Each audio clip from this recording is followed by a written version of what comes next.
Are we Welcome to on? Stories of Brisco. Bill, after shut up. Welcome to Yeah. Stories of Brisco and Bradshaw. Would be He's Bradshaw. worse than I am, John. I mean, That would be your Chickasaw native, your Chickasaw Hall of Famer, Mr. Gerald Brisco, Oklahoma's favorite son, and already interrupted me. One of the great writers of all time, Mr. Bill Apter and Mr. George Napolitano. We're going to talk about wrestling magazines or influence, and these two gentlemen are the pillars of that influence. So, gentlemen, welcome to the show.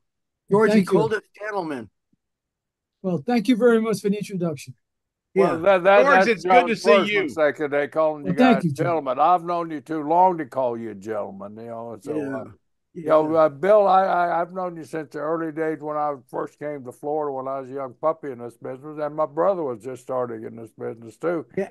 You, Actually, you and him have a lot of common, but tell us a little bit about wrestling and George, and especially you. We've heard after story about F80 times, but we'll get to it.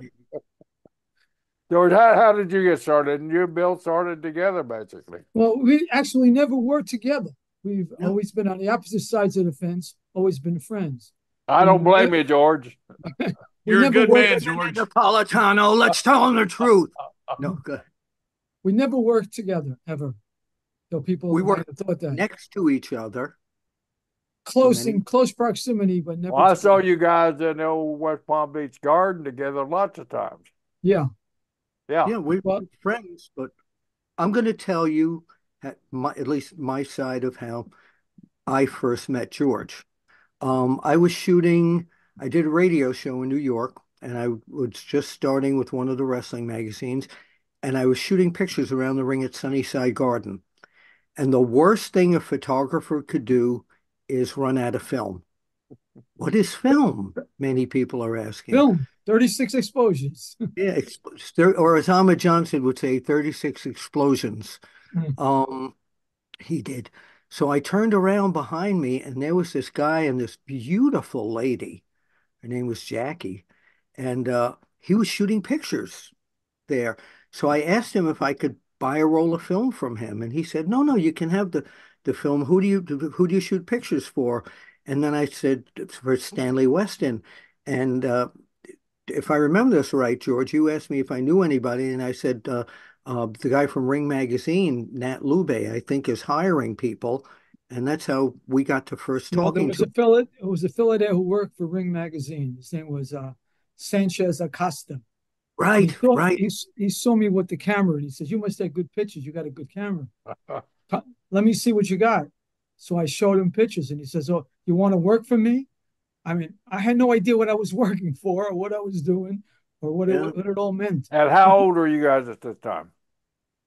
Bill, Well, this was right. I'm 78 now, so this was 1969. 69, So, 70, so, very early so 70. Well, but that's the first he that's the brought me first down to time I see, met George, yeah, actually. So, the fellow brought me downstairs to the dressing room where I was introduced to Arnold Skolin. And he told Arnold Skolin, he says, "This is Was going to be Skolin our playing photographer." cards? Was Skolin playing cards? Of course he was. Of course he was with a bunch of people. But I interrupted the game and he says, "Okay, kid, you can take pictures anytime you want, but stay out of the way." And that was my instruction: stay out of the way. That was Arnie. yeah, Yeah, yeah. Now, that's how I. And from there, I met the Grand Wizard, who introduced me to everybody in the locker room, and then yeah. everybody after that, everywhere else. He George, was the what were you first guy. doing before that you just basically left whatever it was and went to work in Well, the no, I magazine? was a school teacher. I was teaching school. Wow. I had a camera, and I used to like taking pictures of things. And I had gone to the garden 2 weeks before. How did you get to wrestling? I mean, Well, was that your source? Was you watching? Did you like no, I football? was a Did you? fan. I was a fan as a kid, and then when the Beatles came around, forgot forgot all about wrestling and everything else. One night, looking at the newspaper, and it says wrestling tomorrow at Madison Square Garden, and I told my girlfriend, who's since been my wife, that Bill mentioned earlier, "Would you like to go see some wrestling?" She said, "What's that?" And I said, "I used to like when I was a kid." She said, "Okay." We went to the garden, and I brought my camera. And then they announced next week we're going to be at Sunnyside Gardens. That was a small place in Queens, and you can get up close. So she says, "Why don't we go?" It was a Saturday afternoon. And that's what I did. I had no idea what I was getting myself into, how involved I would be, or anything about it at all. The most important part of what we did, John, you introduced me and I appreciated it as a journalist, but the most important thing that I did, and I think I can speak to George for this as well, is more so than any picture we shot or any story we did, was the relationship with the people in the business. Because back then, it was a very closed business. You couldn't get in.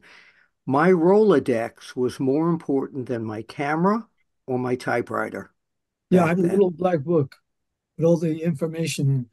And I used to speak to Bill and say, Bill, who'd you talk to this week? What's going on? And he would Yeah. tell me, and he would ask me. But how it all came about is if we once we met somebody in the WWWF, they became friends for life. I remember Right. becoming friends with Blackjack Mulligan. Actually, I went to Charlotte, and people were saying, "Well, you get out of here, kid." And Mulligan says, "I know him. He can do anything he wants." And he brought me into the dressing room and told everybody I was okay. I was gold. And after that happened, that's the same way it happened to us everywhere. Yeah. You'd Yeah. always would see That's a heck somebody of an new. endorsement by Yeah, Mulligan too, because he was respected like crazy.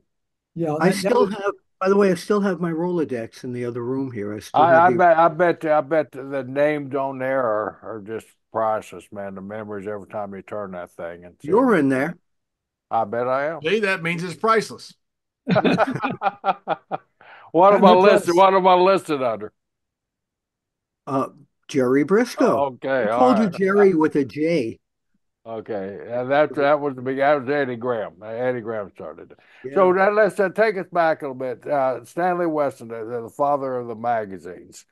Let's. How did he get started, and what was the Hey, relationship of boxing and wrestling and magazines? Well, go Hey ahead, Jerry, Don. real quick before you go back, I don't want to jump on your question, but I was doing some little research before we got up. Ring magazine, I guess, was the first magazine. It was what I looked like on the internet. And if the internet had it, it has to be true. So Oh yeah, it said Ring magazine was the first of the magazines. Then wrestling kind of integrated into that. Then wrestling yeah. integrated from that into wrestling magazine. Is that Ring right? was every month, and in the back of Ring magazine, they had a section for wrestling. They never had its own magazine until later Yeah, on. that's when you had to flip it upside down, right, to get the. Had its own section, and Yeah. and they covered all over the world. Ring magazine did. That Yeah. was that's what it was really known for, and it had a lot of results.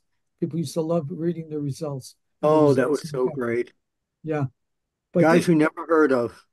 so it was ring boxing and wrestling. And Bill mentioned Nat Lubay. He was the publisher, and that's who I met.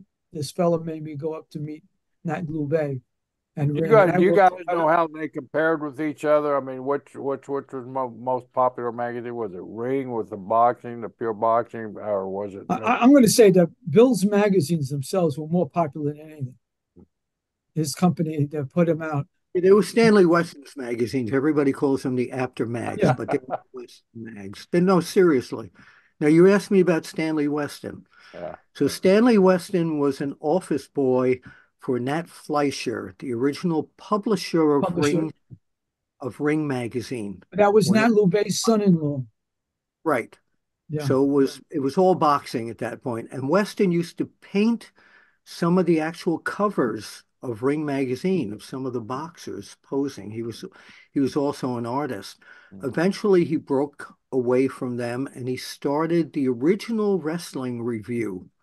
yeah, The, or and well before that he did Boxing Illustrated and Wrestling News, which was mainly boxing, and there was a wrestling section at that point.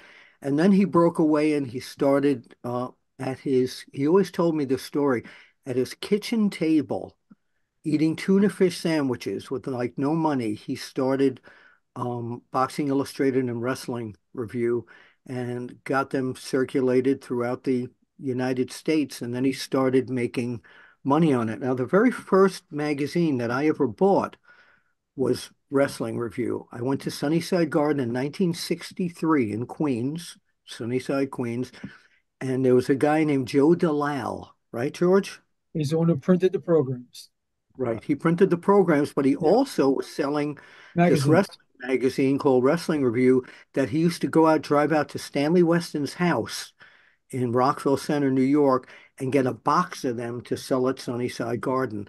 And I bought it. And when I got home, I opened it up and it had all these color pictures and centerfolds, and I hung them up on my wall. And my parents were worrying about me now because here's a teenager putting half naked men in bathing suits up on the wall there.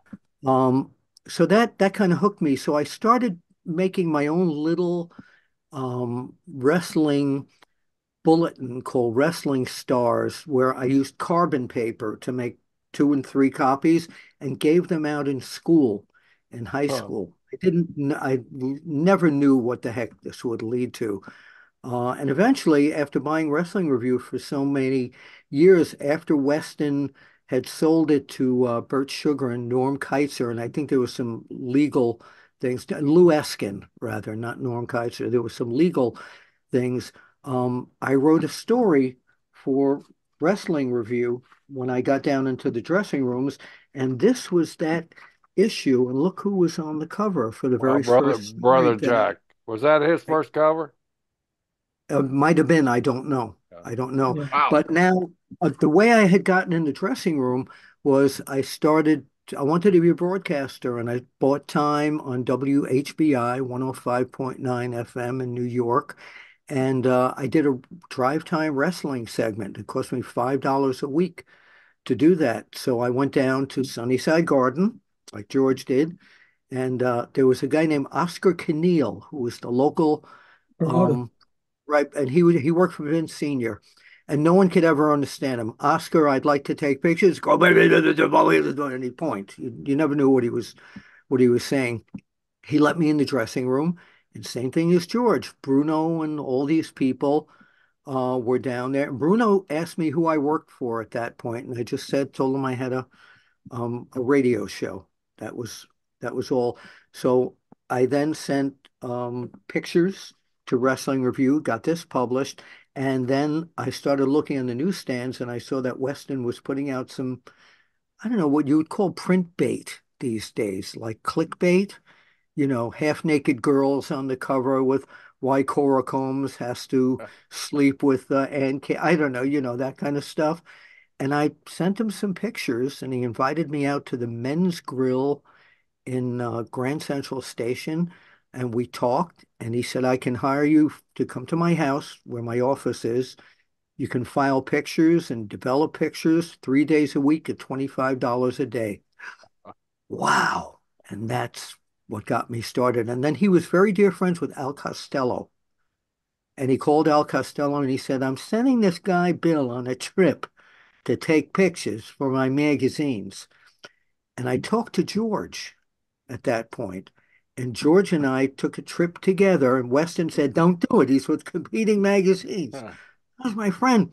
So George and I went to Detroit and Toronto, right? Remember that, Yeah. George? Yep. And Buffalo. And Buffalo. George always said Buffalo. That's where the hot girls were. Where the good wings are too, right, George?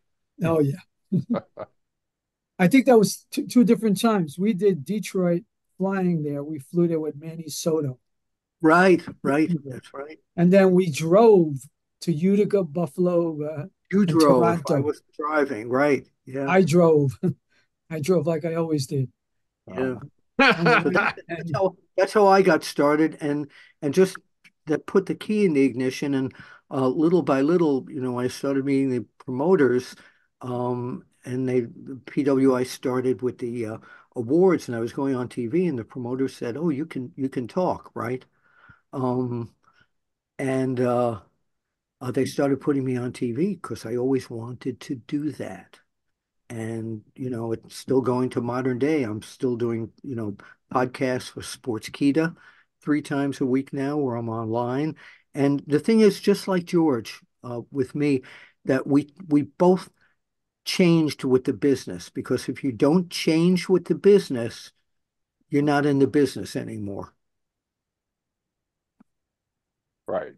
Now, during that time that you were working, you had a close relationship with the guys, so they didn't mind you putting out. So, were you involved in like what you couldn't say about, let's say, storyline arcs and things like No, that? nobody said what you couldn't say or what you shouldn't say. Right. We were just free to write whatever we want, but we followed the story as you would see it on TV. That's how we reported. Reported it as you would see it on TV. Back then, no, way back when, nobody wrote about Mickey Mantle's what he did anytime outside the baseball or anything like that. There was nothing to do with anything other than what the wrestlers are doing in the ring or on their leisure time. You're following TV, but Yeah. how many territorial TV did you have Well, access in New to? York, you can get Florida TV and you can Right. get LA TV. Yep. Mhm. That, Lucha Libre. that was every week. You saw Florida. And so Florida became a big area because we watched Florida Right. and you knew what was going on in Florida.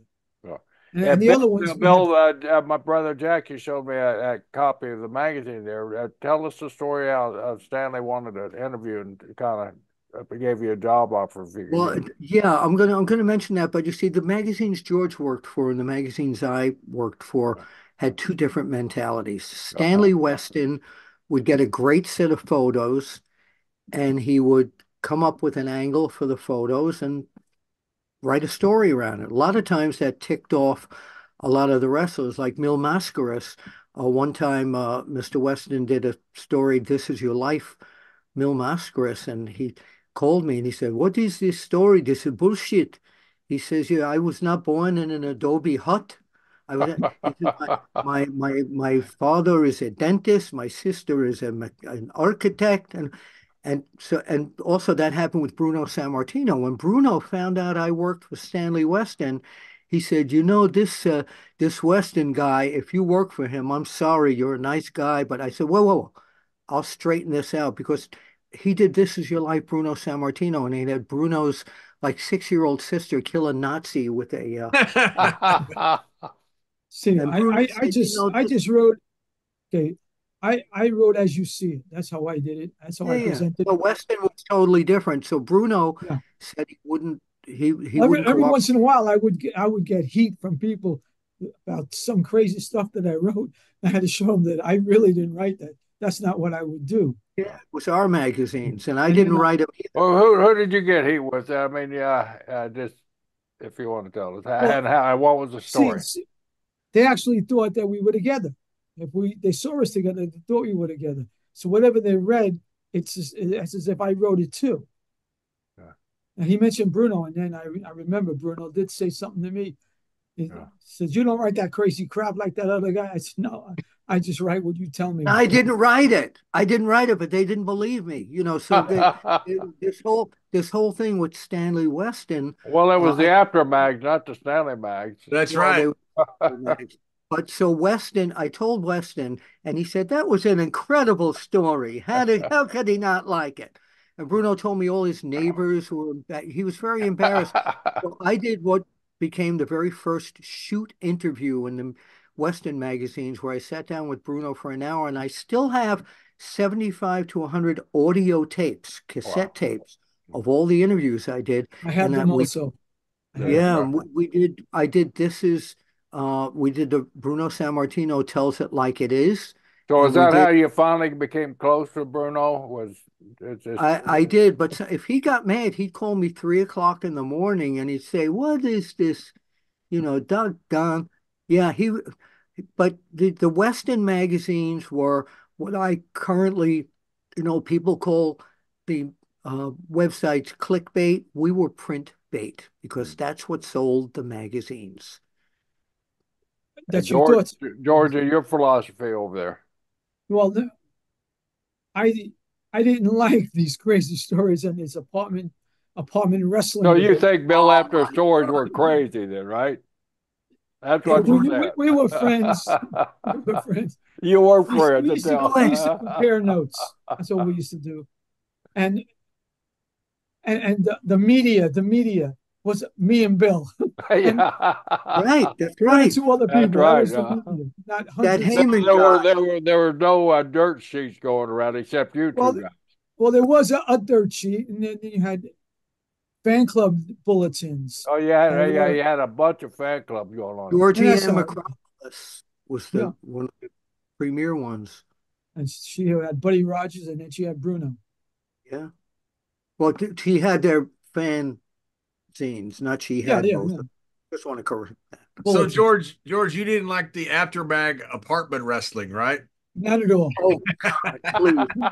Can I tell you the story about that? But Chief J. I will Strongbow. say, hold on a No, minute. no, man. George got the floor first here. Come Go on. ahead. Go ahead. No, I had nothing to do with this apartment wrestling. But what I did like, I would feature the ladies. Ring magazine featured the women wrestlers all the time. Anytime they came in, they would wrestle in New Jersey, as they weren't allowed to wrestle in New York. They were banned from wrestling in New Right. York. And mass wrestlers too. So I would go to Jersey to get all the women's stories, and they hated the apartment.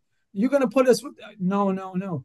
But I'll just take it a step further. That's Bill after it does that. I don't do that. But 10 years later, when Glow came out, Gorgeous Ladies of Wrestling, people said that's not really wrestling, but I felt it was. It was on TV, and they each had a hold and each had their own moves. So I would really use Glow, not a lot, but enough that you saw them in the magazine, where as opposed to having apartment wrestling with these girls. All right. Well, All right. all right, Bill. You got the mic now. So one day, Stanley Weston calls me into the office. We had a photographer in Los Angeles, Theo Errett. He was brilliant. He shot all the Olympic shows for us, the Olympic auditorium shows. And he says, look what Theo sent us. And there's these beautiful bikini broads making like they're wrestling in an apartment. He says, we're going to put this in Sports Review Wrestling. I said, what? He said, we're going to put this in the magazine. I said, you can't, don't, we're publishing magazines. That's what this is about. This is for us to make money. So the magazine comes out, and I'll never forget Chief J. Strongbow was on the cover, Joe Scarpa, and little inset of the apartment, and he said, don't ever put me. And I can't take this magazine home. This is like softcore porn. So I go back to Mr. West and he says, we're getting great reactions and he's making money out of it. Then he decides to put out a whole magazine, Battling Girls. Well, I'm going and Vince McMahon Sr. is going, what the hell is this shit? You're putting this is not right. And I'm getting heat. I said, I'm not doing this. Well, you tell Mr. Weston that, I've had heat with him before and we're not going to let you come in here anymore. Oh! So I stopped bringing that magazine to the arenas to show the guys, but some of them picked it up at the airport. I Yeah, couldn't wait until that finally died. Dan Shockett, who was our heel reporter, and he died at a very young age of cancer. He portrayed the promoter named Dave Mall there, and Dan wrote these stories that were so good. But these kids were taking this home, and their parents were going, "This is porn. No, no, it's wrestling. It's." yeah. Oh man, I They would hated that. it would feature quite a bit. Oh, yeah, every month in Sports Yeah. Review, and Missy Hyatt to this day swears that I was the promoter of apartment wrestling. There's a whole story in my book. Did This you wrestling. rock her world too, Bill? No, I'll JR. Anyway, there's a whole chapter in my book, Is Wrestling Fixed? I didn't know it was broken, about the apartment wrestling. So you need to read that. Yeah. Doesn't get me off the hook, but I didn't do it. I didn't do it. Have you ever thought about bringing it back? I don't do any It's on the magazines. internet. You can see it right now. You can You're probably right. knock off You're us. probably I remember you're they probably had the black block box Alliance. across the girls No, that was Yeah. the ad. That was the ad for the Love Doll before I started. It was on the back page of the Western magazines. The blow up Love Doll. You guys were selling blow up dolls? No, Yeah. he had a sponsor where he sold just before I started with him. X-ray Like that. glasses. Before. What All right. what about the X-ray How many of glasses? Hey, those you wait, wait, got in your wait. What collection? about the X-ray glasses? The X-ray glasses were always I don't know about those. I they don't know were in the about. back of every wrestling magazine. You could put them on and you can see underneath the Bill, clothes. how Oh many yeah, blow up right. bottles I you got tried in that with the fabulous Moolah. I regretted it.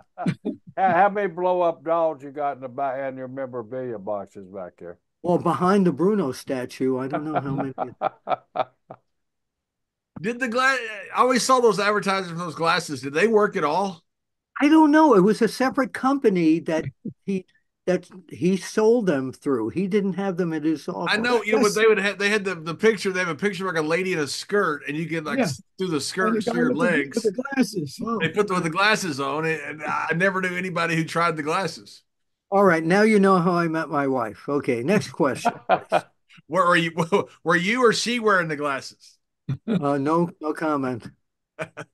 Do you have any of those glasses? No, I don't, but I do collect Yeah, they're on the 3D. doll. Yeah. I have a ton of 3D glasses down here. I collect 3D stuff, old school 3D So, did you stuff. guys get some of the boys trying to politic to be in the magazines? God, Uh, yes, I did. yes and no. Like yeah, I used to also do the programs, and I made sure that I put in every undercard guy because I would see them every week after week after week. There was a lot of spot shows everywhere, and I would put in Vicente Palmetti and all kinds of people that you would never expect. But I saw them and I felt bad that because they would go through the magazine and never see themselves.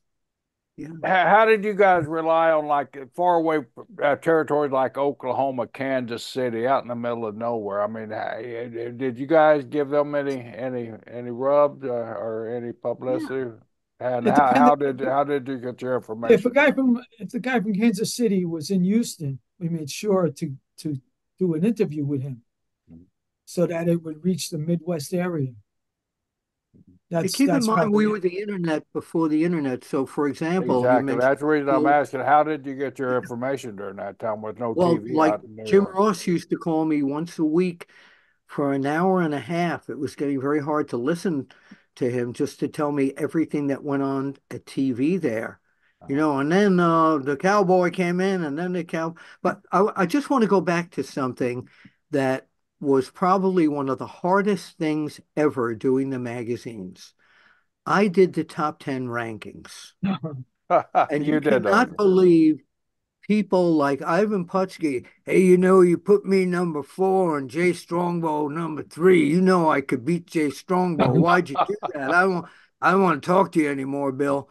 Then when we came out, and I did not write the PWI 500. We had 6 editors. We'd sit in a room, rank the first 100, and then we'd give it to one of the editors to do the rest of it. But the guys with the 500, when I'd walk into a dressing room and I wouldn't bring those to the dressing rooms there, they had all read it. The heat between that and the top 10 rankings were I people were going to kill me because of the top 10 Oh, rankings. yeah. The Briscoes, well, how could you put the Andersons above us in the tag team ratings? Oh my. How could you? That's actually an excellent point. You put the Andersons above the Briscoes? Of course they did. Yeah. What is wrong with you? Ole would have killed me. No. Like Jack No, wouldn't no. have? No, it would have been the Andersons, might have been the NWA World Tag Team Champions at that point. We ranked the champions. And if we put the WWF champion second, I would get a call from Vince Sr. What the hell are you doing? We let you come into the garden. We let you do. Yeah, this was Okay, more. speaking of Vince McMahon Sr. calling Yeah. you have one of the biggest props ever at an NWA convention meeting. You know Yes, what I'm you talking do. about. John, help me You, out. you almost got Jerry Lawler killed by a certain Vince Oh, McMahon Sr. are we up to that right now? I don't know if we're up to it. We can tell it. Yeah, we can still tell it. Okay, so Okay. we had done a story in the magazine with Jerry Lawler tossing Andre the Giant over the top rope and beating him. Andre was totally undefeated, and Vince Sr. was his agent. I didn't know back then. Jerry Lawler's, one of the photographers sent us the pictures, and we looked at it. Was it a cornet pitcher? No, it was a guy. I don't remember who shot it. It wasn't Cornette, and and the notes were how Lawler beat him. Lawler used to send us pictures all the time. He was very, I wished a lot of people would have done that. He was very conscious of publicity. So we wrote a story because Lawler was like this and Andre was like this the night a midget defeated uh, Andre the Giant. Was that Stanley's headline or No, different we could, writer? our editorial department would sit Okay. around and do that. He was not, he was the business guy. He was Vince. We were the workers. So now I don't know anything that's going on, and I get a phone call from, I think it was Strongbow or someone that said Vince McMahon Sr. is extremely pissed at me.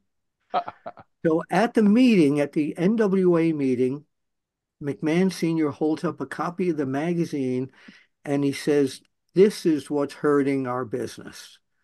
So McMahon says, "Who's responsible for this?" And Terry Funk sitting there, he goes, "It's that guy sitting in the third row from Memphis." Lawler talks down like this, and Lawler blamed me. Of course he Well, I did. So, don't blame you. right, of course, Lawler said, it's the magazine people. So after that, we put out the next magazine we put out after we knew that we got heat. We put out on full cover, Andre the Giant, wrestling's only undefeated superstar. That made peace. Jerry and I didn't talk for 2 years. Two Did years. did you So, put so any you more had of his one. pictures in a magazine? So you had What's one that? cover that said the midget that beat Andre, and the next month you had the Yep. undefeated Yeah, Andre. we made up for it. We made up That's for it. great. So However, Jerry and I settled everything, and he eventually, as you know, is the guy that I called with Andy Kaufman to make Exactly. that Yeah. that whole thing Well, happen. But George, that's speaking of Andre the Giant, you have one of the most iconic pictures ever of Andre the Giant. Tell us, show us that photo, and tell us how that came about. Where was it taken? Okay, I Back. was taken in Philadelphia, the Philadelphia arena. Um, Mr. McMahon Sr., when I went into the arena, said, "We need to show how big Andre is. We need a picture. What can you do for us?" And I said, "There's 4 lady wrestlers here today. Can we get a picture maybe of Andre holding them up?" He says, "Yeah, yeah. Tell Arnold."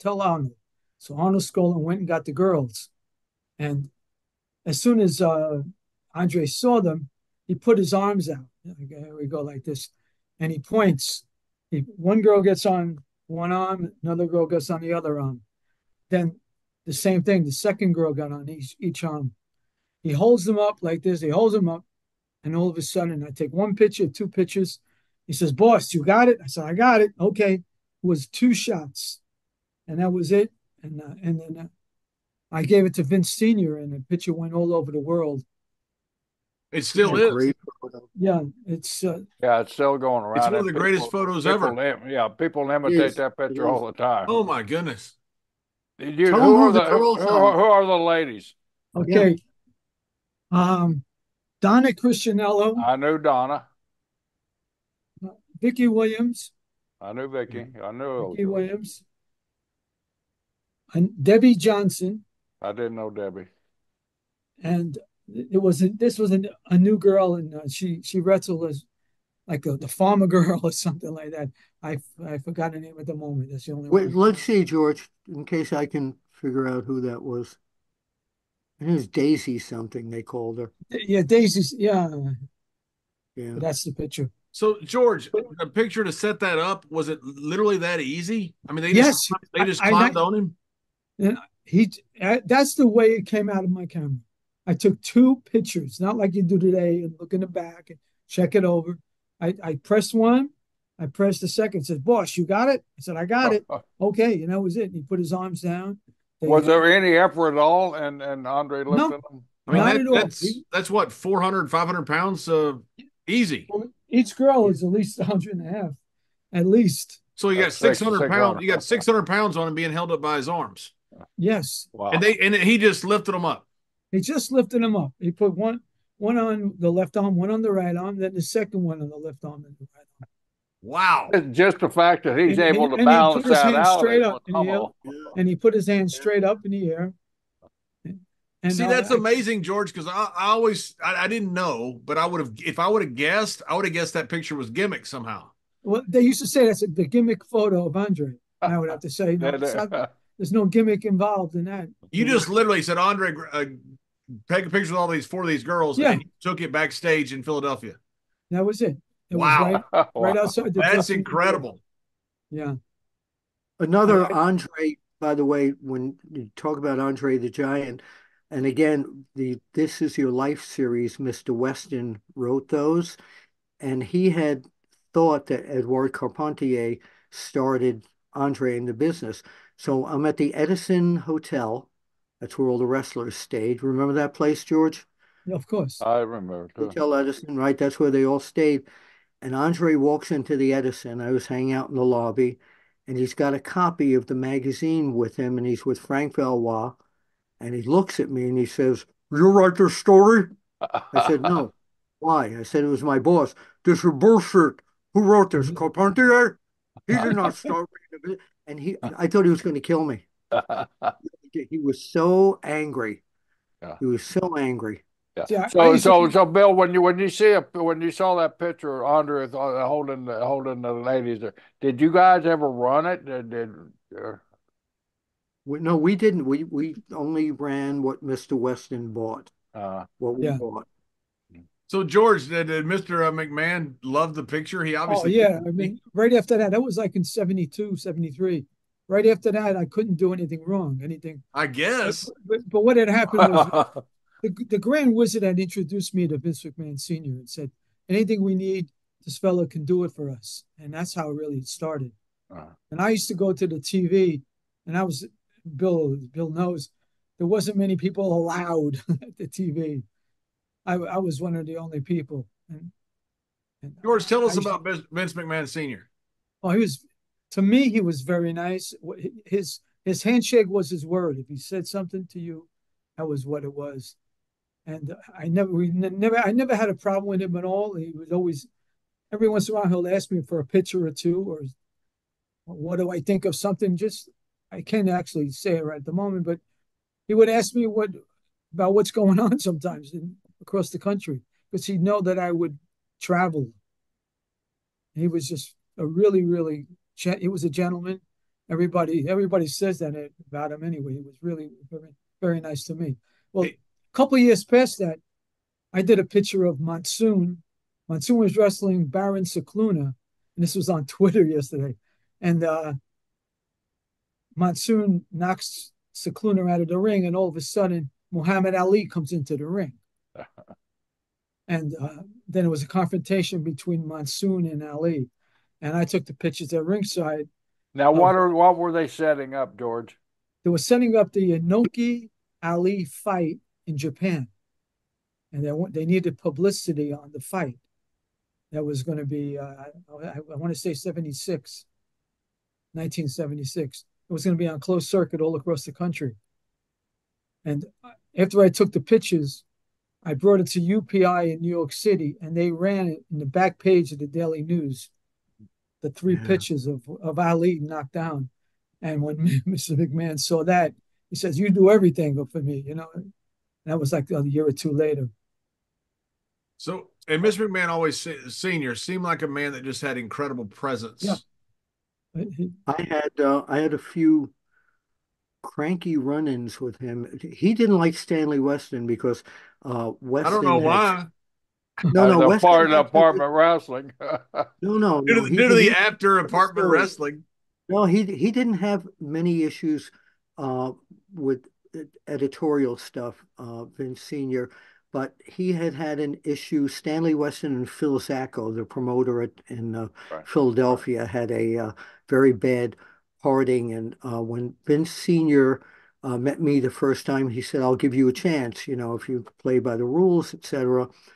So now Vince Jr. is taking over, and we hear rumors that he's going to have his own magazine No, and he's going Bill, what you're forgetting is the rumor that you heard came from me. I told you what was going on. oh, okay. I don't remember who told me. I I told you what he was going to do, and you said no, he can't do that. And I says he's planning on taking over the whole wrestling world, buying out people. And Ah, that can't be. how did you find that out, George? Through I had through a meeting with him. you had a I, meeting with him. I had Okay. a meeting with with Vince Vince. Jr. Yes, and he asked me to run his new magazine. But let's go back 3 years before that. I did Wow. a magazine called Wrestling Action. It was a magazine that I put together. I did all the pictures, and Vince McMahon Jr. was my partner, and we split everything together on that. And they used to sell that at the arenas, but nobody knew that Vince McMahon Jr. was involved in that magazine. That's I don't think I even knew that. yeah. Jerry, did you know that? I kept it No, quiet. not at all. No. Yeah, That's the first I've ever heard of anything Yeah. like that. So, Yeah. yeah. how did you end up in So business with Vince McMahon, the one we call Vince McMahon Jr.? okay, Junior. because they used to do that same magazine in Charlotte, the same style. Less Charlotte, stature. yeah, Les Thatcher in Charlotte, Right. Mid Atlantic would do a magazine all color, and Vince Yeah. said, "Oh, I want a magazine all color just like that, and I want to do some stories where the people are out of the ring." So I took Strongbow on the farm. We when me and Bill went, we went to I Strongbow's remember that. house, Yeah. and I Yeah. took Tony Garea golfing and whatever. And I used to do that for the magazine. So, but he didn't tell anybody it was his magazine, his together with me, and I didn't tell nobody. We just kept it quiet. So now Did everybody think it was just your magazine, or did they just think it was another one of a the magazine. It yeah. was a They didn't magazine. know. Yeah. Yeah, I had no idea. Yeah. And a couple of years later, Okay, so for that just led to your part yeah. the other okay. So when he decided he was going to take over, he called me in for a meeting. It was 81, maybe 82. I don't remember. Around Everything's a there. blur. And and he says, "I want you to run my magazine."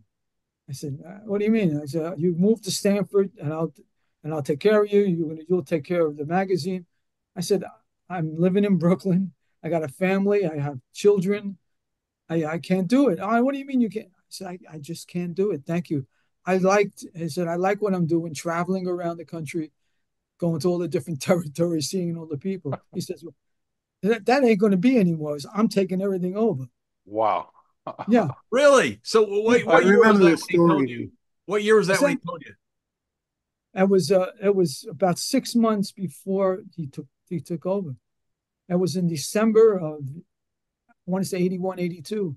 Had senior died? Had senior died then? No, honestly, I want to say yes, but I could be wrong. I think he had by then because he No, was now very You this were, retired. goes back. This goes back to NWA convention. George was there. I'm there.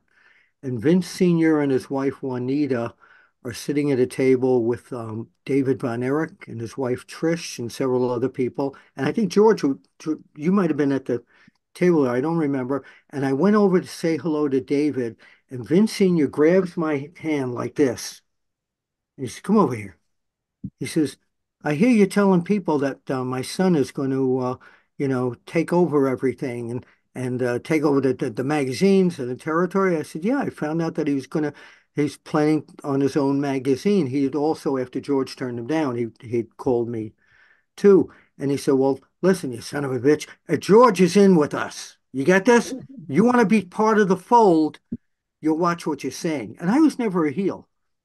So now he puts out his magazine and it's titled Victory. Now, if you look at the corner of most of Mr. Weston's old magazines, I'm trying to see if I have one. No, I don't have it here. On the corner of it, it says Victory Sports Series.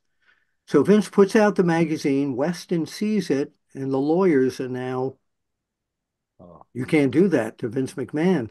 That is what made him change the name to the WWF magazine because Weston had told him he had to cease and desist using the name Yeah, Victory. I've never told anybody that story. yeah, wow.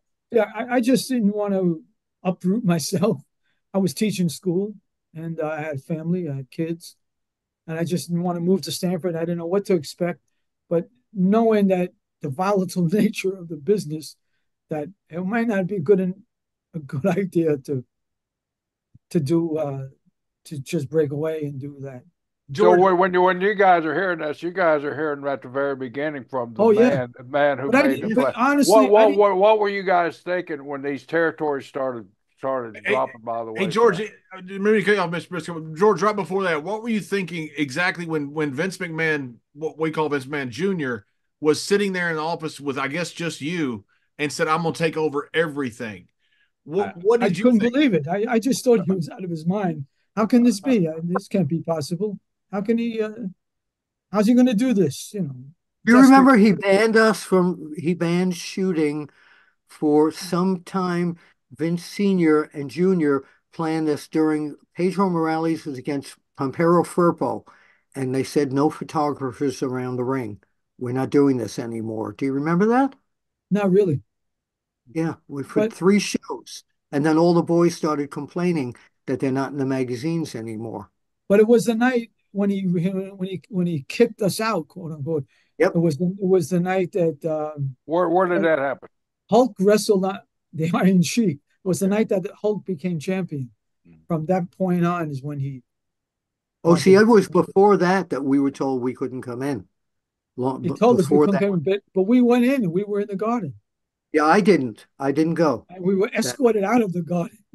Yeah, no, I didn't go that night. I was told by Skoland or somebody, don't show up. You're not going to be And allowed to do but you anything. were escorted out, George. Yeah, That's escorted out. unbelievable. Did you have Was your she Escorted camera? out. You pretty? had your camera with you and everything? And they used to have people pointing us out if you were in the seats.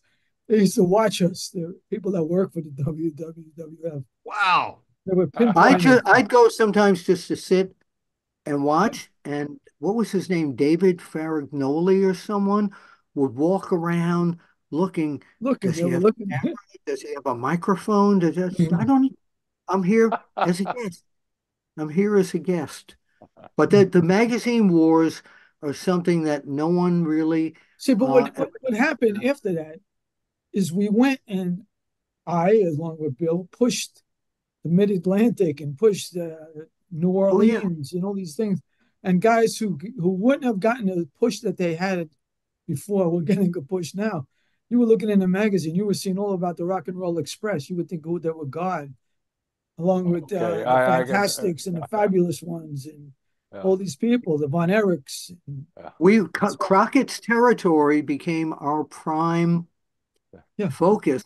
Not only was it better for us in a lot of ways because Crockett said, "I'll give you an interview segment, yeah. and you guys can publicize your magazine on the TV." So we started putting we stripped WWF of the world title in our Yeah. magazine. We only recognized the NWA and AWA as world We, titles we for couldn't years. cover the WW FW, whatever you want to, however you want to call them. We yeah. couldn't cover them from 82, I want to say, until 90. Bill, you would know the year, 96, 97.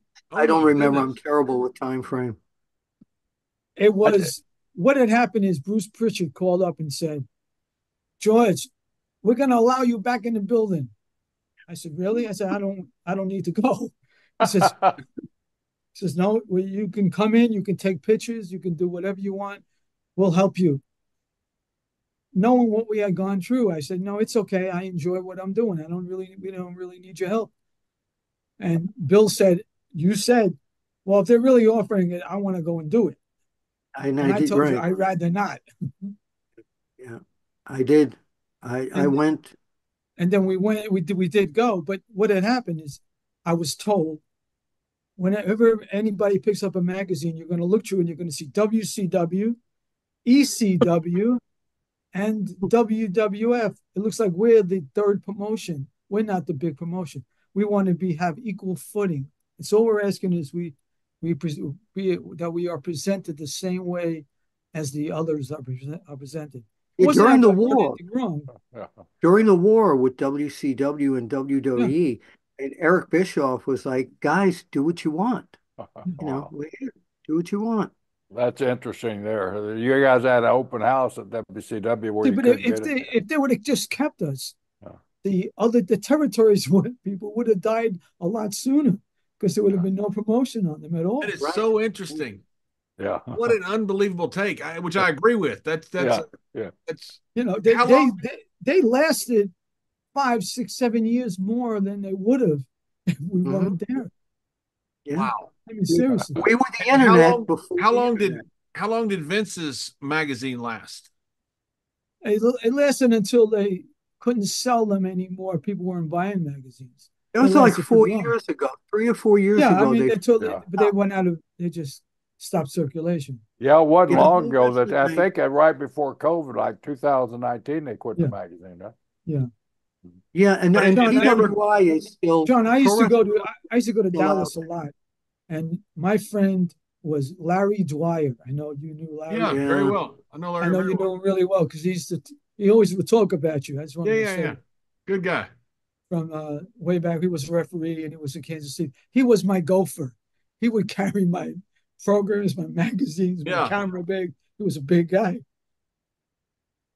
But it was Wow. great that, once the magazines crashed because of, and I always not I'm not going to use the word blame, but the internet, you could get nobody realizes these days, kids, that the fun it was to collect a wrestling Yeah, magazine. Yeah. Like I used to collect Famous Monsters of Filmland. I love that. And I collected wrestling magazines. yeah. And there was nothing like just walking. Bill, I had stacks of both you guys' magazine.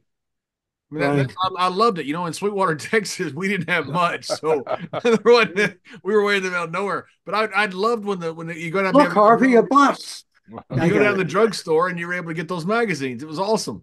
And I saw like Yeah. going to world class and seeing the Simpson brothers and the Von Erichs and all them. They were just, Oh, the Simpsons were over like crazy. I mean, like yeah. Yeah. crazy. Steve Simpson lives not far from, I'm in Athens, Texas right now, not far from here. He's got a mattress factory. He's done really well for himself. Wow. Super guy. Him and the brother were very, very nice to me. Wherever I went, they would pick me up and take me and what have you. They, Well, they, you know, as the, they were so skinny. Today, they would be major superstars in WWE or in yeah, AEW. Well, and Bill, in fairness, they were skinny compared to Kerry Von Erich and yes, Oh, yeah. and Bruiser Brody and guys Yes. like that. They yeah. weren't. They Absolutely. weren't that small guys. Right. Well, they look like that on TV to Of me. course they did, but that roster, like a bunch of those rosters in the '80s, was huge. Yeah. Sure, sure. So, George, back to Mr. Briscoe's question, what did you think of in a few years when you start seeing these dominoes fall, knowing you had this conversation with Vince? Did you start thinking maybe he is going to take over the world? Yeah, that's what I felt. But I knew there was still more world to conquer. When everybody didn't go at once and they were fighting back when WCW aligned itself with AWA and they were trying to combine the two talent groups just to fight the WWF. Right. I knew it was going to last a bit, but how long? I had no idea. I had no idea what I was getting into when I started. I had no idea how long I was going to be in it as I was in it.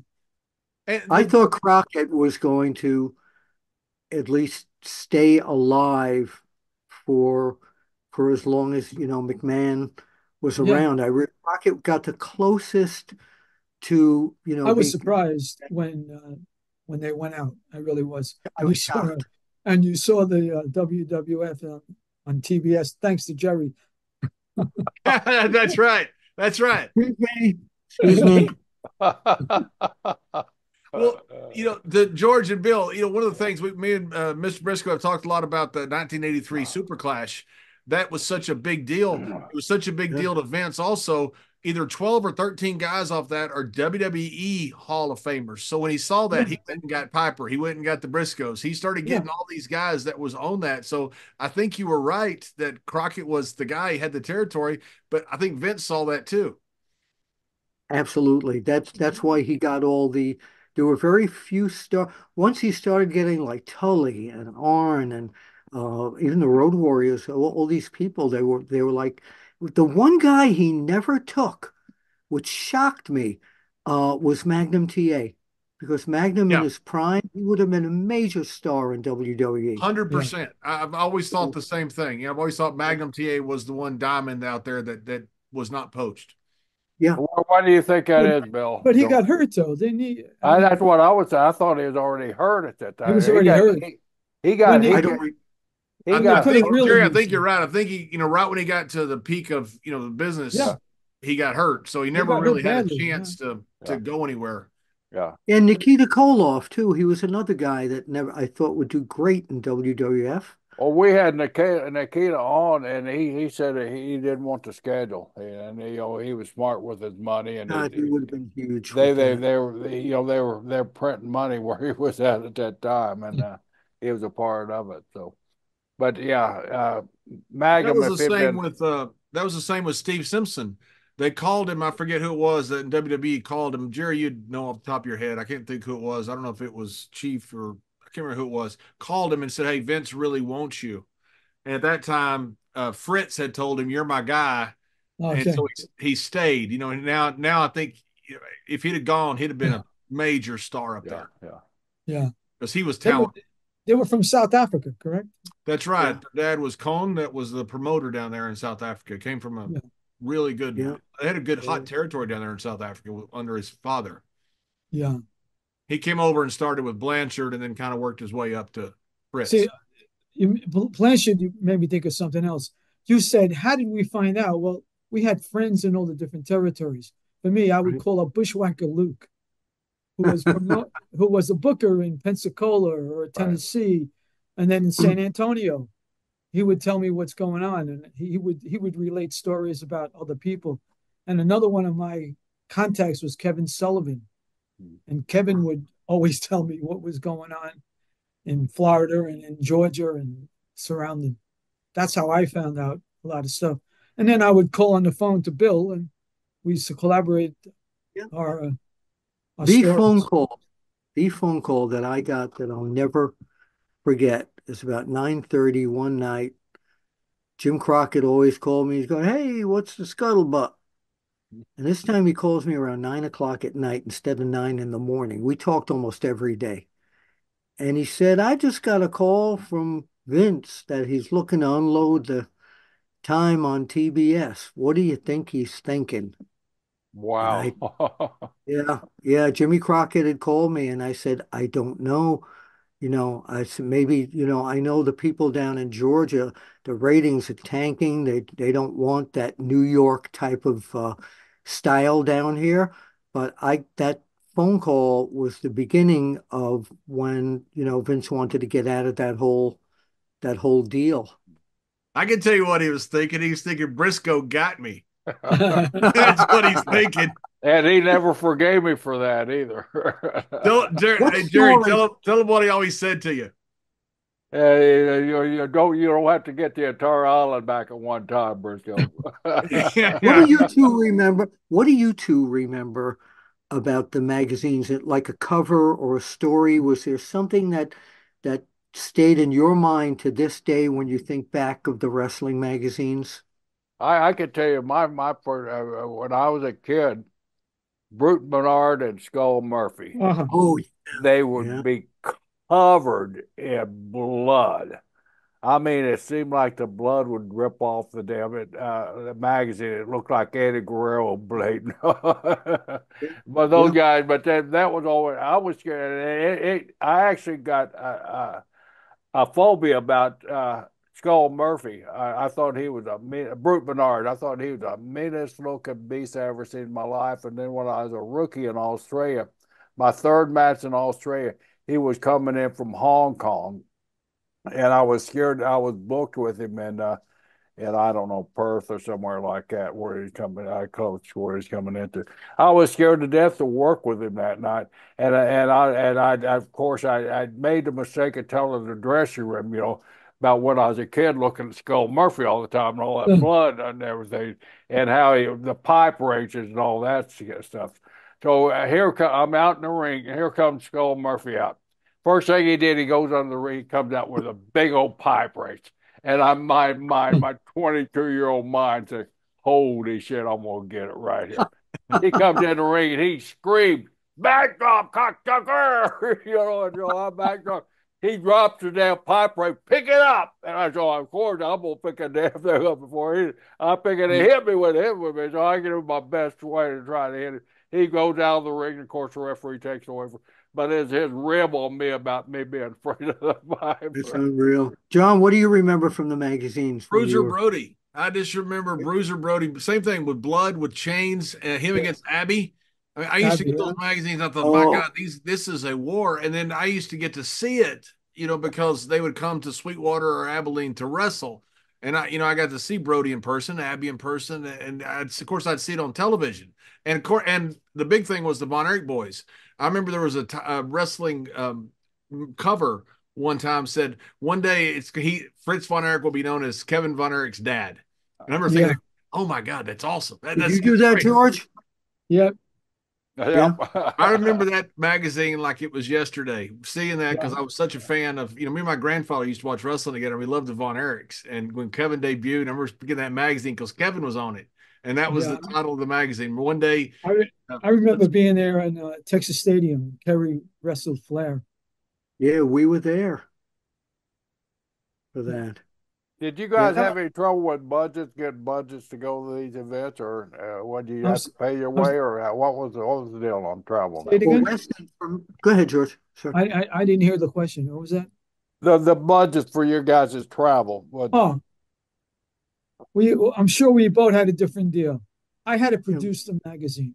I had to have complete magazine from cover to cover, and I would bring it in, and then it would be typeset, layout, and printed. Bill worked for the company. I was Yeah. always independent. There was time if they wanted to do an extra So magazine. you paid for all your travel and all I that? got I had to produce the magazine. However, I got the pictures. They didn't care. I It didn't came out care. of my own pocket. But I got a stipend for every magazine that I did. Anytime I did another magazine, I got paid.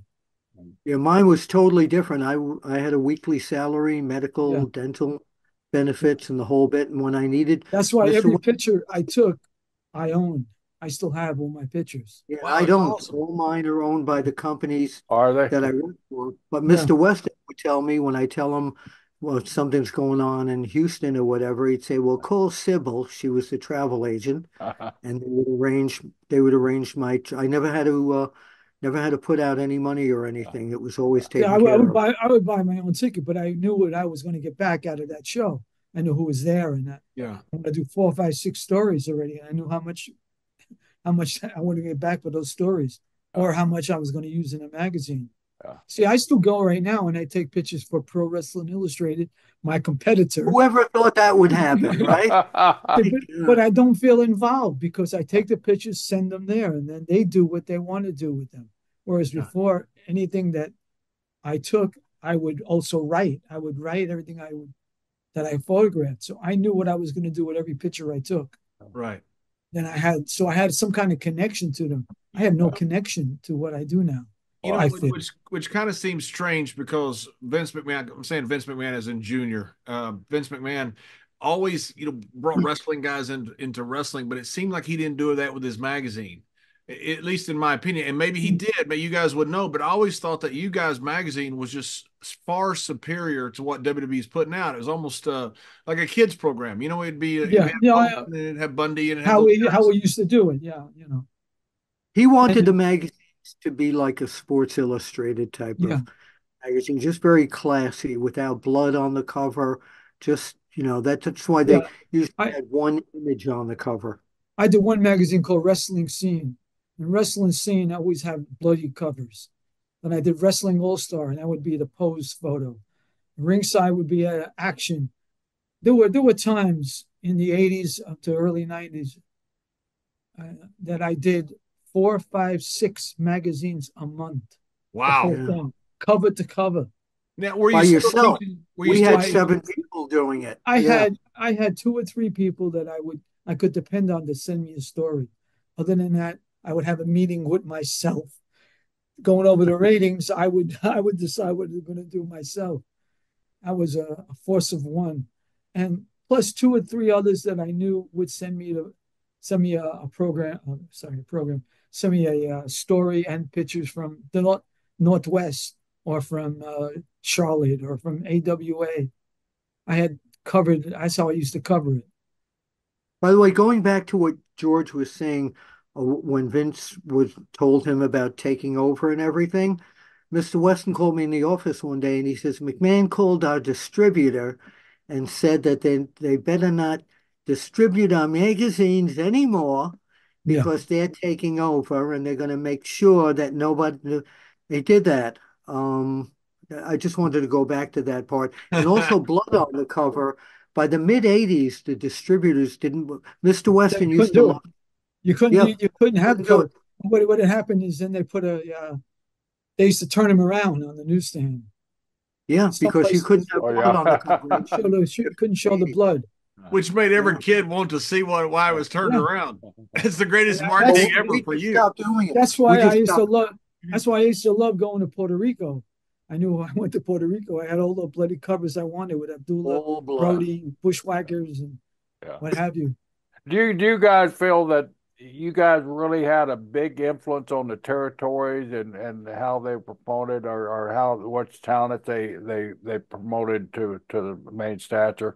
Or would you think that talent really played a part in you guys' growth in the magazines It during works this? both ways. Yeah, it works Works both both ways. ways. Yeah. I think Yeah. the talent. See, the Rock and Roll Express were hot, so we wanted to put them on the cover Yeah. so that they would sell more magazines. Yeah.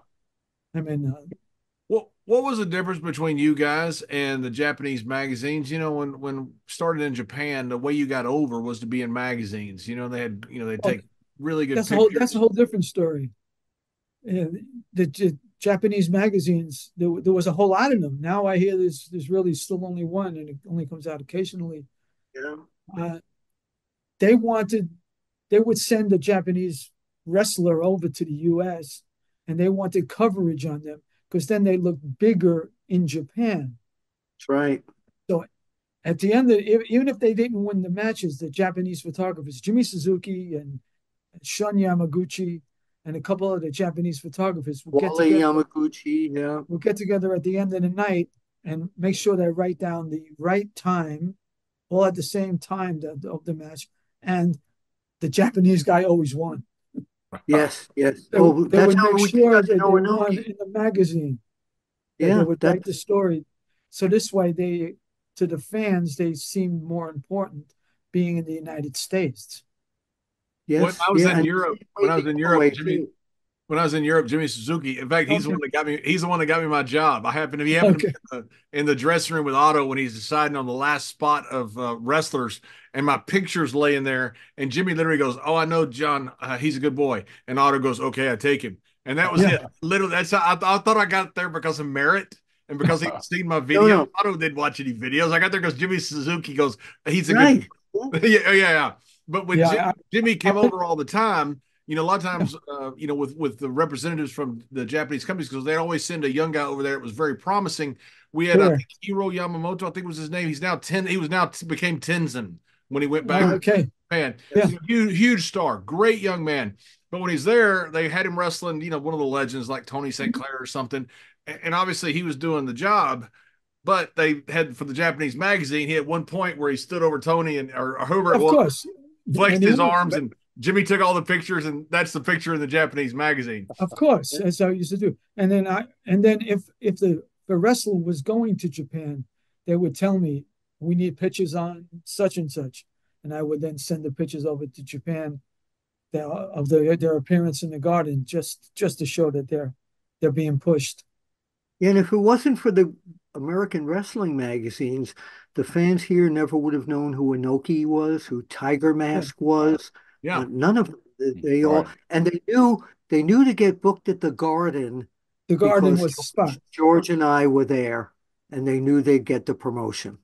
Yeah, I went to Japan when Tiger Mask was getting to his height. He wrestled in the garden, and then it was a fellow named Hisashi Shima. He was Yeah, considered the president of the WWF at some point. And one of the Japanese reporters told the Shima that he should invite me to Japan because I'm the guy that does the programs in the WWF, which I was, and I went to Japan. I want to say 12 times, and they For took care. Inoki. Wow. Yeah, in Inoki, and they took care of me every time. And now, Yes. because George did that, Yeah. Terry Funk called and he says, they got George Napolitano over there. Now I work for Baba. Do you want to go to Japan? Yeah, that's what happened. Oh, I was in Japan. Wow. Did you ever thank George? What's that? Did you ever thank George for that? Yeah, because George got you the job. Right. No, no. Thank you, George. Anytime. Domo arigato. There you go. Terry Funk's the one that came up with the idea of Mr. Brisco's brother dropping the title in Japan and getting it back and making a boatload of money. So We he weren't he allowed was to a good report Japanese that. booker. Did We you were not allowed to report you guys weren't aware of that at all, the magazine. So you No, no, got we were. We were, but I remember somebody, I think Sam Muchnick had called Stanley Wesson and asked him, not to print it in the magazines. But I think we did. Anyway, when yeah, Backlund you lost did, the yeah. title over in Japan, Vince Sr. called me right away. He said, but, please don't. No, Strongbow called me. He said, Vince doesn't want you to print that stuff. So, I was in Santo Domingo. Ric Flair against Jack Veneno.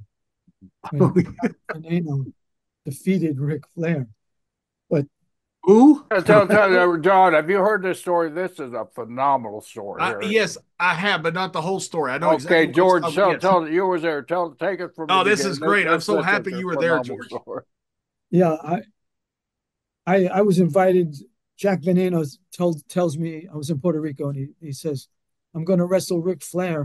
He says, "I want you to come. I want you to come.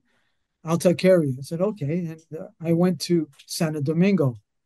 Now, in the hotel, you can look out your window, and I'm in Ric Flair's room, and all of a sudden you hear all kinds of craziness and yelling, and screaming. I look out the window. I said, "Rick, come here, come here." There were people. There was over 500 people jogging with Jack Veneno in training, running around the outskirts of Santo Domingo. He says, what's that? He says, "That's who you're wrestling tonight." He says, "No." He says, "Yeah." He said, what is he?" So I explained that he was like an idol, like just like you wrestle anywhere else. Now, when he goes to the ring, the security guards had rifles all around the ring, and he was scared. During the match, at some point he was afraid they were going to shoot at him.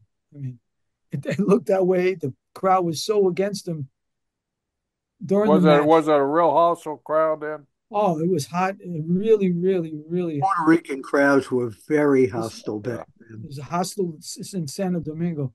yeah. During the match, he gets Veneno and holds him on top of him. So Veneno tries to jump off. He says, "Pin me, pin me, pin me." Veneno said, "No, no, pin me, pin me." And he stood with his shoulders on the mat, and they pinned 3 count. And Veneno then won hold of the belt of as champion. That's really what happened. And then we waited 3 hours to get out of the dressing room. He was Wow. afraid to leave the dressing room because there was still people and the guards and security out there. Wow. Then I went back with Roddy Piper, Yeah. and it was another crazy story. Tell us And the Roddy Piper story because Yeah. I've heard this one too, parts of it. Yeah. well, I can't even remember. It was just a crazy situation. Roddy's at ringside, and he started pushing the guards. So Rick jumps out of the ring. "Don't do that! Don't do that! They're gonna fire at us." And he went back in the ring, and I don't know how he regained the title. I have no idea. I don't remember. It was just so much going on. But I never Oh, reported that he lost the title and won the title. yeah, you were the I only wasn't one there. told. Wow. I wasn't told to do it, but I knew that it shouldn't have been done. So I didn't How report did the it. crowd react when he won it? Did they go No, nuts? they just went insane. And they all mobbed the ring, and the ring was loaded with people. And there's Rick like this trying to get out of the ring, trying to make his way to the dressing room. And I was like 5 feet behind him, knowing they were looking at them. I'm so American. What am I doing here? Great story. Bill, what was your biggest event or biggest moment that you saw that you were standing ringside or anything else in wrestling? Well, the biggest moment was the whole Andy Kaufman, Jerry Lawler thing when I set that up. People asked me what do people remember you most for? And it was that. But in terms of you're talking about a No, no, match? no. But hey, go into that just a little bit. Because that to me was one Yeah, of the greatest storylines that's of all time. That's insane how big that was. TV Guide a few years ago had the top 20 or 25 moments in television. Was in there. That Yeah. was one of them. It Yeah. was that big. I mean, Thank you very much. Kaufman to me might be the greatest heel of all time. yeah. Thank you very much. That was actually the first real start of sports entertainment. Yeah. Andy used to come to the Garden. And one night he was talking to Vince McMahon. Vince McMahon kind of brushed him off, and I, Vince came over to me, Vince Senior, and he said, he's a nice boy and all that, but we don't do this entertainment stuff. So Andy came over to me, knew me from the magazine, and he said, "What are you doing after the matches?" I said, "I'm going home." He said, "Where do you live?" I said, "In Queens." Now at this point, he's starring in Taxi, right? He said, "How do you get home?" I said, "I take the subway." He said, "Can I go with you?" So he's riding on the subway with me after the garden show. We go up to my apartment in Queens, and I was living at that point for several years with my best friend, a girl named Susan Sexton, who was also the Australian girl wrestling champion. And every other word out of her mouth was the F-bomb. And we walk in the apartment, says, "Oh, hi, Bill. Oh, hi, up and Andy." We sat for 2 or 3 hours. All he talked about was Buddy Rogers, Fred Blassie, and she couldn't take it anymore. She went in the bedroom, put in her headphones, Ramones, Gabba Gabba. Hey, we didn't see her for the rest of the night. So I said, "Listen, McMahon doesn't want you in there at all. Really doesn't." Vince Jr. had him on for an interview or something like that. I said, "But I got a friend down in Memphis named Jerry Lawler, and that promotion, they've got the Frankenstein monster, they've got the mummy." So it's 1 o'clock in the morning. I said, "I'm going to call Lawler." He said, "Well, it's 1 o'clock in the morning." I said, "We're wrestling people. We're up all night." I call Lawler. He says, "You got Andy Kaufman, the guy from Taxi, in your roach infested apartment?" I put him on the phone, and that's what put the key in the ignition and started the whole Wow. thing. Yeah, that Wow. Yeah. Jerry Jarrett told me that Kaufman called him a few weeks before that, and he didn't believe it was Kaufman, and he hung up on him. Yeah. So Yeah, but so that's what happened. we had Mr. Jarrett on, and I love Mr. Jarrett. I don't want to dispute what he said, but I've always been curious about when Andy would challenge the women in the crowd. Mr. Jarrett told us now it was kind of a dismissive, so I don't know if he was keeping kayfabe with us, but that was a shoot where the women that would come in, he would actually it was a shoot wrestling with him. Oh yes, oh yeah, yeah, yes, yeah, Really, that's a pretty big risk. Yeah. yes, yeah, He's yeah, not a yeah. big guy, and I mean, you No, got no, a woman that knows how to wrestle or judo or not something. at all. No, he told me that according to him, that was a shoot. According to him, and I don't think he ever lied to me. Well, Mr. Jarrett told us the same thing that was He did. when he would do that $5,000 challenge or whatever it was he was challenged that he was the greatest women's wrestler ever. That he would come in there and actually he'd actually wrestle women. Then he'd take everybody in the audience. If there were 500 people in the audience, he'd invite them all out for ice cream afterwards. And he did all these, I never thought, other than Latka, the character he played on Taxi, I Right. never thought the other stuff was funny. He invited my wife and I to the anniversary of a place called Catch a Rising Star in New York. And he seated us with Robert De Niro, Liza Minnelli, and a whole bunch of. And am I allowed to curse on here? Yeah. So he comes out and he had a planted guy in the audience. Uh, and Andy comes out, and the planted guy, after 5 minutes, goes, "Hey, Andy, what? Fuck you." And Andy says, "No, no, no, fuck you." For 15 minutes, they kept going back, fuck, indifferent. And De Niro and Liza Minnelli is sitting there. Nobody's laughing except two or three people. I never forgot that night. It went flat, and everybody said, He was a genius that night. Yeah, and he was crazy, right? I mean, he was batshit crazy. He was nuts, I right? don't think so. He used to call me at the office, the magazine office, around 9:15, twice a week. And after about 20 minutes of talking about wrestling, the editors would go like, "Get him off." They knew who it was. What a big stuff. "Get him off the phone already. We have work to do." So That's tremendous. when he Bill, died, when he Bill's story. died, when he died, just real quickly, when he died, people said to me it was amazing in the movie about his life, how everybody was there. And none of that ever happened in the movie. And the part that I had where I introduced him to Jerry Lawler, um, he's just in the movie. Jim Carrey's kissing his girlfriend and says, "Let's go to Memphis." And she says, "Why?" He says, "Because it's the wrestling capital of the world." And that's what happened. George, what were you going to say? I'm sorry. Yeah, no, that story was really good. What I was going to say was I had a similar something happen with a rock star.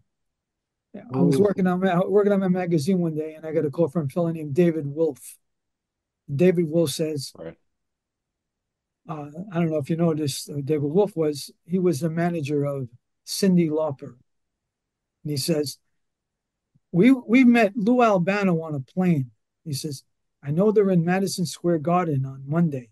Can you introduce us to him again?" I said, "What do you want?" He says, "No, we have a good idea." I said, "Okay." So I go to the Howard Johnson Hotel where they were staying, and I go to Lou. I says, "Lou, there's some people here. They want to put you in a music video."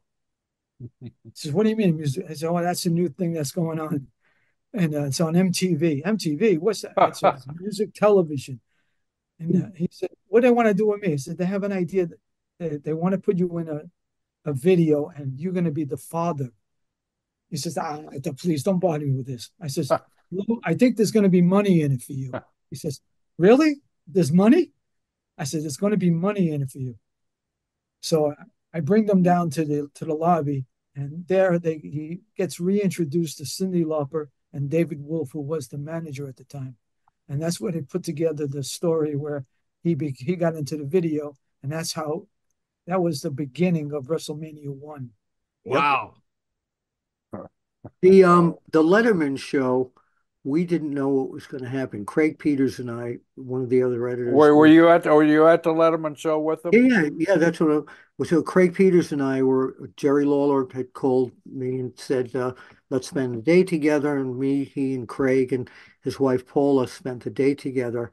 And Craig and I were behind the cameras when that whole thing went down. And nobody ever told us that this thing was going to happen at all, because they were going to be friends at the end and sing "We Are the World" or something like that. And afterwards, we went back to the hotel and knocked on Lawler's door, and his wife opens the door, and standing behind the door is Kaufman. "What did you think?" So the next day, Jerry Lawler's hero is Rodney Dangerfield.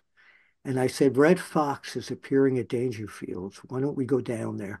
So I take Jerry down there, and Dangerfield's standing at the bar. And Lawler's like, "Whoa." And he says, "Hey, you guys were great last night on the Letterman show." He loved it. Stupid me left my camera in Lawler's room. I had to run back to the hotel. That great picture of Lawler and Rodney Dangerfield. That's where it came from. But Dangerfield said the whole comedy community was loved that. I met Judd Hirsch from Taxi about Right. 2 years later. And I said to him, "I'm the guy who introduced Andy to Jerry Lawler." And he said, "I'm not going to judge you personally, but that was the worst time of our lives at the show." Mm. And again, I don't want to be angry at you, but I have to be, because from that moment on, he never concentrated on rehearsals. All he wanted to do was talk about wrestling. So again, nothing against you, but I wish you wouldn't have done that. True Well, story. Lawler told us a story when he was on here that about that they had switched gears and they weren't going to do it. and then Kaufman ad-libbed it and did kind of what he and Jerry had thought about, because you can watch Kaufman. He goes to throw the coffee and he kind of gives the Iggy, kind of give the old, you Yeah, might ought to yeah. move. Hot stuff's coming your way. Letterman was shocked. I mean, that was for real. By the way, George and I are New Yorkers. It's Kaufman. Kaufman. Kaufman. He says Kaufman. So Kansas City stadium with the Kansas City Royals is Kaufman Stadium. That's it. You got George, it. George, George, we're talking about manager Jordan. You have another iconic, one of your many, many, many pictures of three of the greatest Northeastern managers, three of the greatest managers in this business of all time. Show us that Oh, picture and tell us how that one came. Wow. Wow. Classy, Captain Grand, Lou and the Grand Wizard. Captain Lou, the Grand Wizard, and Fred Blassie. Yeah. They were if you were friendly with them, they were it because they controlled everybody who wrestled against Bruno or wrestled against Pedro in the 70s and into the early 80s. On the night of the Garden Show, I would drive all three of them al- along with whoever was in the main event to Madison Square Garden. And as soon as Albano got in, Go up that old ramp there. yeah, but as soon as he got in the car, he was yelling out the window, cursing at people, spitting, doing all kinds of stuff. And they used to pound my car. I took 7th Avenue straight to the Garden and trying to get in up the You, ramp. you didn't have a Dodge Valiant or anything like that, didn't you? To No, come get I all had a guys. I had a Monte Carlo, Monte, Chevy Monte Carlo. They Chevy. used to pound on the car, shake it, and the Wizard and Blassie would say, "Stop it, Lou, Lou, stop." He would curse at them and just continue doing what he was doing. And I would take the main event guy, whoever it may be, into the Garden on the night of the show. And one time I mentioned this to Jerry. It was when Bruno wrestled Stan Hansen. Yeah, John will like this story here. Bruno wrestles Stan Hansen, and then Bruno gets hurt. The vertebrae is in his back. You remember, Bill?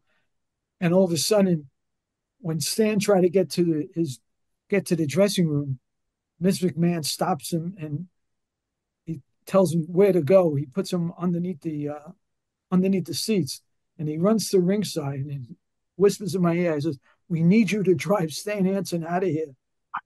How come? He says, we don't want a riot to happen with Bruno. So I get Stan. Stan is still in his wrestling gear and his bull rope, I put him in my car. I drive him to the hotel out of the sight of the fans who wanted to get him. I mean, it was crazy. But it wasn't the last match, so he was safe out of there. But I drove him I was his rescue out of the Garden. Wow. If And it wasn't then we went for, to then we go went to ahead. get Mexican food in New York City at 11 o'clock at night. If it wasn't for Albano, Wizard, um, and Blassie, Classic. Classy. Paul Heyman never would have gotten to where he had gotten in this business. How In my how's that relate there? Tell us. Was he earned they took care of him. He was they used to, have him run for coffee, they'd have him do Oh, okay. everything. And he just became, after a while, and then he started taking pictures and giving the wrestlers pictures, and he'd give Vince McMahon pictures of the guys, and little by little he worked himself up. But they all took him in. They really liked him. Yeah. Not all the people around ringside liked him.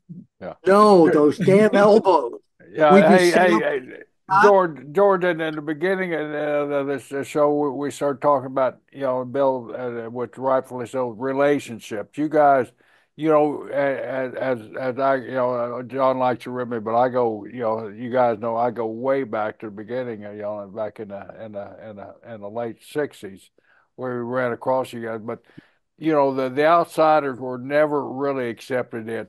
How did you guys build that relationship? I know you through your words and stuff like that and getting them in. But if there was went deeper than that, you guys became friends with me, John, and just about everybody you guys paths crossed. So, what did you guys have a method to That's how you got to my brother right there. But George, tell me how do you feel you guys developed I think that it was trust?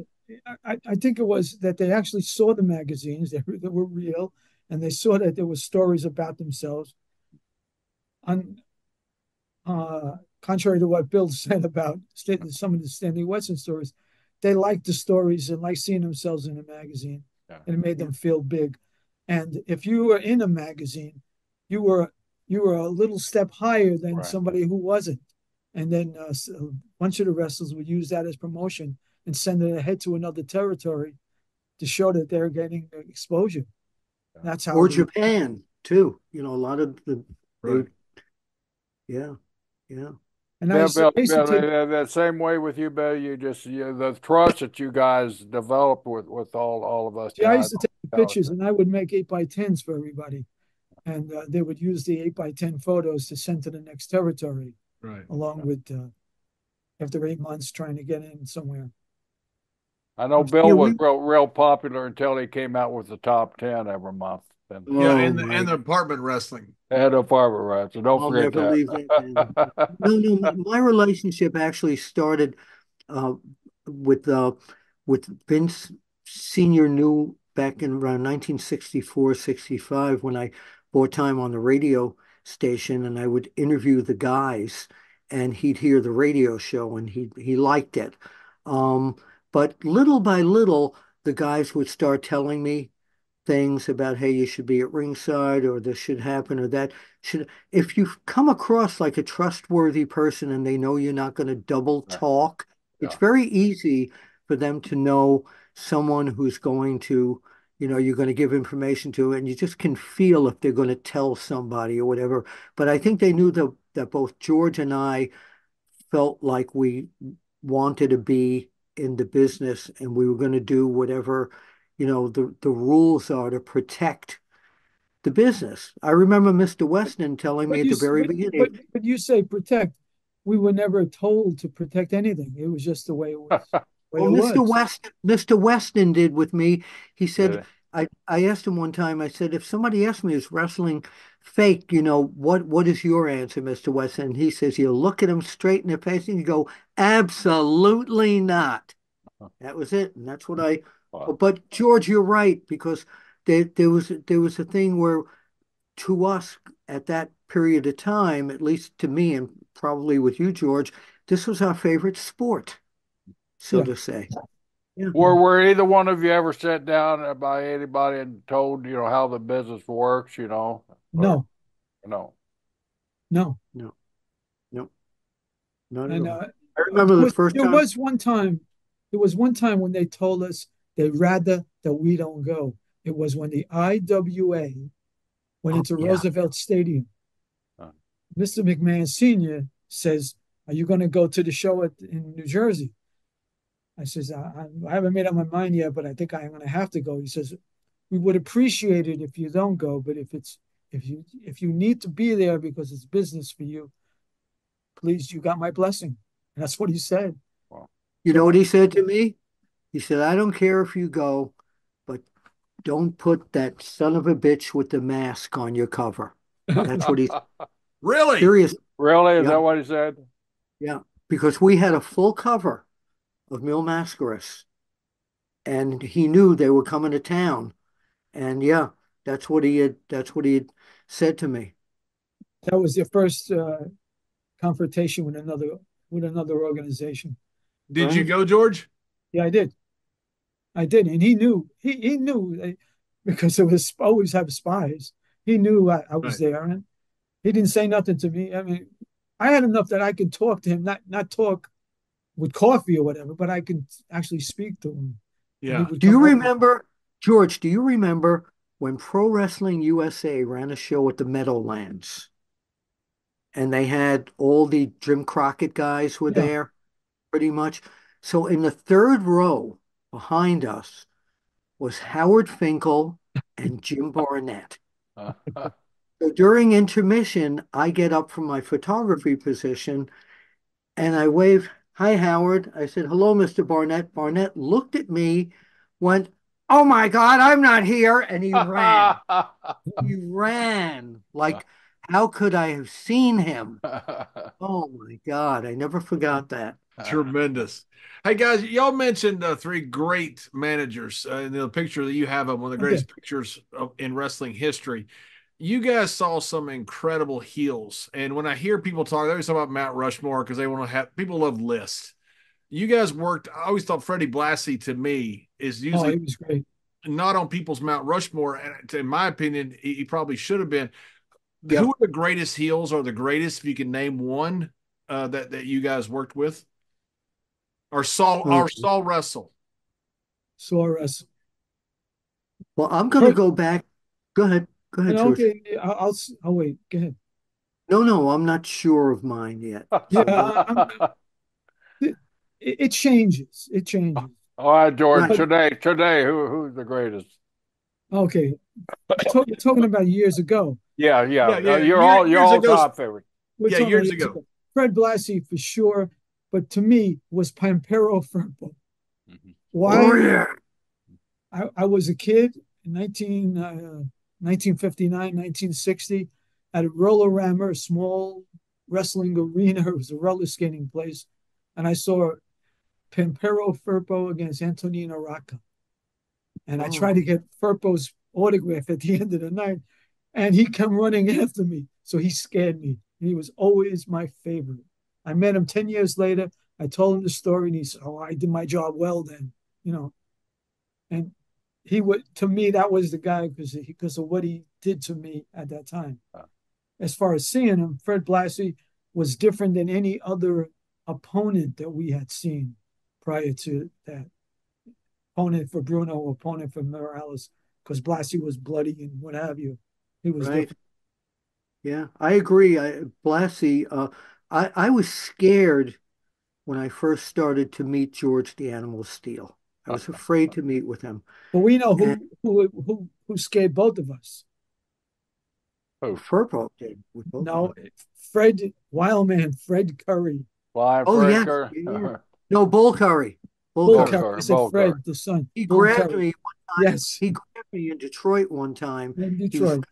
Sheik. I was going to tell you the original Sheik, not the Iron Sheik, the original Sheik, wrestling Wild Bull Curry. And this is one Yeah, of the first trips I ever took. And this is when I had hair.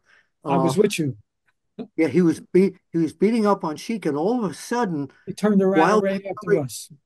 grabs a head of my hair and is pulling me up on the ring, and Tony Marino runs out. But the George Steele thing I want to tell you. Does So Tony have hair at the time? no, no, he did. But the George Steele story is I had watched him on TV for years, and I was borderline with whether this guy is real, what this, I didn't question it. So the first time my dad and I go to the garden and we meet him, and I walk over to him with my microphone, Mr. Steele, could I do an interview? And I'm waiting for it, and he goes, well, certainly, I just have to check in first. It's like I never. He scared the hell out of a kid. We were up in Albany, and some kid. You remember in Albany, the Albany Armory, they parked all the cars in one certain area, and a kid snuck in there while I was talking to George Steele. He grabbed a huge lead pipe, jumped on top of a car. Hey, you go! Get it. I think that kid had droppings in his pants. He was crying. I felt so bad. Have you ever But yeah, heard the George story Steele. about? You ever heard the story about George Steele at the Miami Arena where he grabbed the No, crackhead? no. Oh, it's a Oh, it's great story. awful. So he's riding with his wife into the Miami Arena. You know, the old arena used to be pretty in the hood. You know, pretty bad area. And before they moved it to the shore, and he's got the seat laid back, and some crackhead comes They'd up. done a double shot from West Palm. They're driving to Miami that night. Yeah, so he's asleep and or laying back, racing to the arena. Some crackhead comes through and tries to reach through the window that George is asleep in the seat. He doesn't see George Steele there, George Steele of all people, and tries to grab either the purse or something from his wife. and George reaches up and grabs this guy and hits the accelerator. His wife's not driving anymore, and the guy's going down the road. George has got him, and they're going faster and faster, and finally the guy falls out the window. That's Wow. where George left him. I had no idea what Oh, happened to him. oh.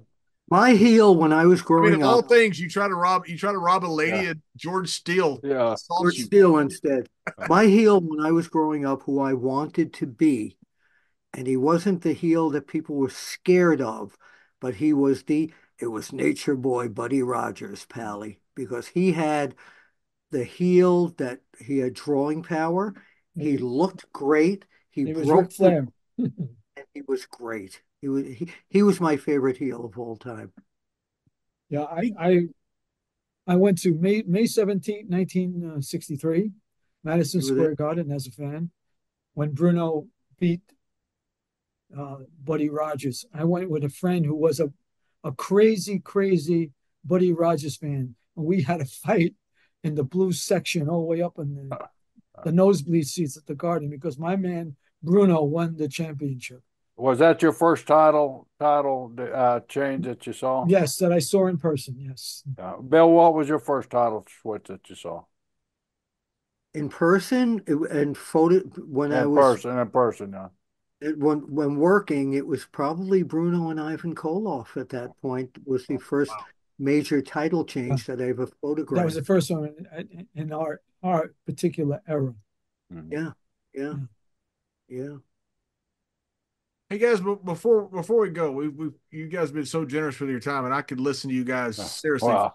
for about a Well, week. thank This is Yeah. one of the most entertaining things I've ever Yeah. well, part of. thank So you. I thank you. appreciate it. No, thank you guys. Yeah. What do you think? And I don't even have a real ending to the question. What do you think about what wrestling has become during this time? From the time you started back in the 60s, the true territory days, to the wars, to the war of Monday nights, and then what it's It's becoming it's now. a totally different business now. The way the guys get into the business is different. They're not on the road 6 days a week talking to each other and working out things. Everything's fast paced. Everything is at the minute. Stars aren't created in a slow manner anymore. So it's not the same. But like I said at the beginning, unless you evolve with the business, you can't be in it Yeah, but anymore. the whole world has changed. You could Yeah. say the same thing for baseball and the baseball players, how it has changed. Sure, Now we got a new batting champion now too, right? So that we changed. do. Josh Gibson. Yeah, Oh yeah, you just got it. yeah, That's right. Yeah, that's right. Yeah, but I honestly don't follow it like I did. I know what's going on. I do watch stuff, but not like I used to. Then I had to watch it. Now I'll watch it occasionally, and I'll know what's happening just from listening to people or reading Twitter. You know, yeah. I want to say before we go, I was never on asteroids. Did you ever job for Bruce Pritchard, I Mister? job for nobody. I jo- That that actually is not true. I went over Mil Mascaras in Nuevo Laredo for the Mexican heavyweight title, which Oh, I did. his real name, he's a nice Jewish kid It from what the was did not Bronx. on television, by the way. His real name is Mel Moskowitz. He's a nice Jewish kid from the Bronx. whenever he One thing came. I got to say about APTER, I talk a lot about when Thatcher started the T-shirt business. We called Bill, and we were selling like crazy there in the Carolinas and in Florida, and we were in both programs in the Georgia program. And Bill said, Send me your ad, I'll put it in my magazine." That Yeah. took us nationally, and we started selling T-shirts all over the damn place, and that was because of Bill. Then he put the ad for the body shop in there too several times. So It was Mr. thank Weston's approval, though, but you're welcome. yeah. Jerry, did you ever give him any residuals on it? Oh Yeah. yeah, Yeah, yeah, yeah. I bet I you gave did. him the right to take my picture 100 times. Did he get an oil change or something? He got free oil change a couple of times. If I can plug, by the way, that I just signed going into my third year at Sportskeeda, and Great. that all my interviews right now are on Wrestle Binge on YouTube. So I'd appreciate if you people go and Go and follow my interviews. Just did one with Randy Orton recently, and it's gotten one day, it had 30,000 views. So thank you all. Sportskeeda is a great Yeah. service too. Well, thank you. Yep, it Thank you. is. It's very good. George, what are you up to now? What can No, I'm just I just follow stuff on Twitter. I have nothing that I do or write. Or, You're a paparazzi photographer, aren't you? tonight, everybody, I got to tell you, when I well, called George said, Thursday, well, I'm doing Broadway. Really, Yeah. but you know what? It's wrestling. I'll make an exception for you, you and John. So thank you very much, George, for making an exception, going down Broadway and being with all the stars down there. Now you're hanging with with us. no, well that's what I do. I'm a paparazzi is somebody who chases after celebrities. I get a spot marked and I'm assigned and Gotcha. I I'm never there. knew that. Yeah. I You're do, what I now? do a lot of What was that? You got a spot now? no, no. I get they reserve a spot or they reserve a location on the red carpet for you. Yeah. For And, Or you?